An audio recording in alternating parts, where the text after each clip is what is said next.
Certainly. All along, overall, my work has been essentially the same in that I've been teaching the subject of natural hygiene.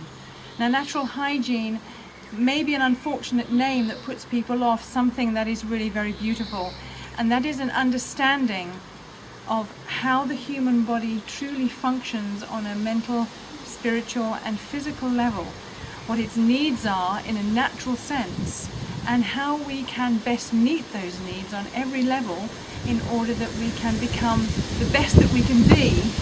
And when I say that, I mean how we can become so vibrantly healthy and have such great inner peace and have our physical and mental needs met that we are then in a position to demonstrate in the most full way we can the innate love and compassion that we were born with. And what are the bases of that healthy lifestyle that doesn't cause a person to lose his or her health? Could you repeat the question, Marina, for me? Sure. So how would you describe a lifestyle that doesn't cause a person to lose his or her health? So what I understand you're asking me is what sort of lifestyle creates a really good level of health? Yes. Yeah.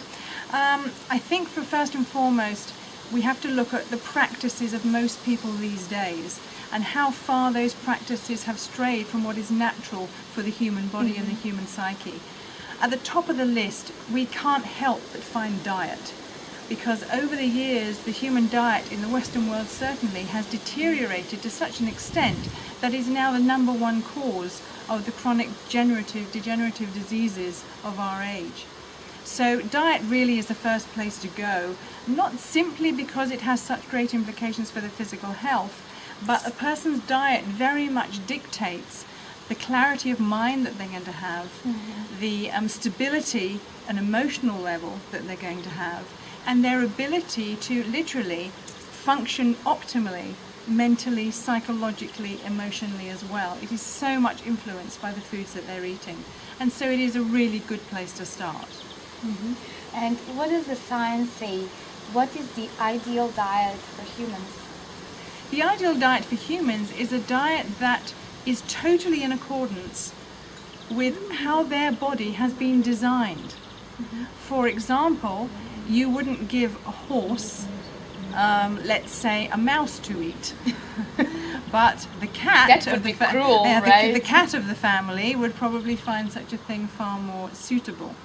Well, obviously the first place you have to start is to ascertain what diet is the human actually designed for. And this can easily and rapidly be done when we start examining the dental formula of humans, the anatomy, the biochemistry, and the physiology. And before you've studied very far down those paths, it becomes very apparent that our entire system is set up for a plant-based diet. Now, I'm not denying for a minute that in our past and our distant ancestors, they certainly have consumed flesh, they've consumed dairy products, milk products, eggs, and many other things, including grains.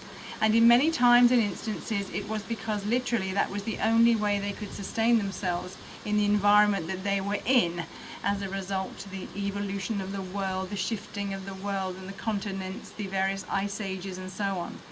But now that we're in a position of some stability in a geographical sense, it is time that we return to what our bodies were originally designed for. Open the mouth of a dog, examine the dental structure, see the size of those fangs and the sharpness of them, and then compare our little stumpy blunt teeth to it, with admittedly too little what they call canine teeth, which we need to bite into things such as crisp apples and so on. But you cannot compare one with the other if you're trying to pretend that humans are supposed to live off the same kind of food as a carnivore.